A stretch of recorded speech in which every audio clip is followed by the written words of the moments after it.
L'an dernier, le président Macron ne s'est pas rendu au congrès annuel de l'Association des maires de France.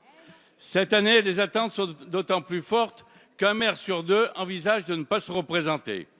Le désarroi des élus locaux est grand et nous craignons que le projet de loi engagement et proximité ne règle pas le problème et les maires attendent des annonces concrètes pour redonner de l'oxygène et de l'enthousiasme dans les communes. Les sénateurs ont voté la revalorisation des indemnités des maires des petites communes rurales et vous voulez faire peser cette reconnaissance légitime sur les budgets des communes sans compensation. Ce n'est pas acceptable. Les maires se dévouent 24 heures sur 24, 7 jours sur 7 et méritent la considération de l'État pour cet engagement. J'ai donc déposé une proposition de loi également en ce sens. Nous regrettons la campagne odieuse « Balance ton maire » lancée par les militants En Marche, sans parler de la publication par l'un de vos ministres de la liste des maires qui ont dû augmenter la taxe d'habitation pour compenser, je dis bien pour compenser, vos baisses de dotation. Les maires ne veulent pas de belles déclarations, ils attendent un véritable acte de décentralisation. Mais au contraire, vous imposez aux collectivités une véritable mise sous tutelle et des économies drastiques, alors que le budget de l'Élysée a encore augmenté de 2 millions d'euros cette année.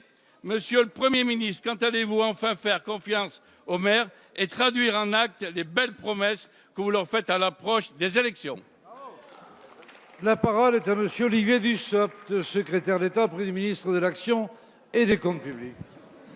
Merci, Monsieur le Président, Mesdames et Messieurs les députés. Monsieur le député Cinieri, vous avez interrogé le gouvernement sur le rôle des maires et au moment où vous posez votre question, je pensais aux difficultés que certains d'entre eux peuvent rencontrer dans l'exercice de leur mandat.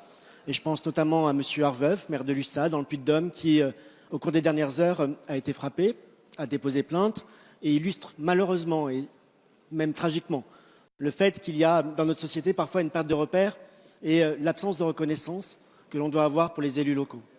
Nous avons pour les maires une attention particulière et quand je dis que nous avons une attention particulière, c'est parce que nous nous inscrivons aussi dans cette tradition républicaine qui fait que nous considérons les maires comme les piliers de la République et de la démocratie.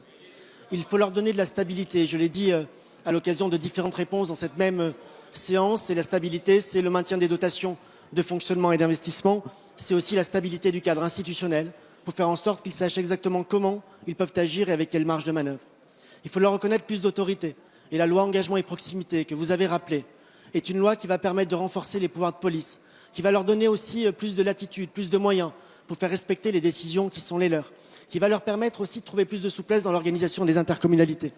Et puis il faut leur donner, en écho à ce que je disais au début de mon propos, mais plus largement, en écho à toute l'actualité qui nous a les uns les autres marqués au cours des derniers mois, leur donner plus de protection avec la prise en charge par l'État des assurances nécessaires dans les plus petites communes, plus de protection en veillant tout simplement à ce que l'ensemble de l'État et au-delà de l'État, l'ensemble de nos concitoyens sachent créer une forme d'union sacrée avec les maires, la représentation nationale, le gouvernement, mais au-delà, l'ensemble de la société pour leur dire, et particulièrement à la fin de ce mandat, toute notre reconnaissance.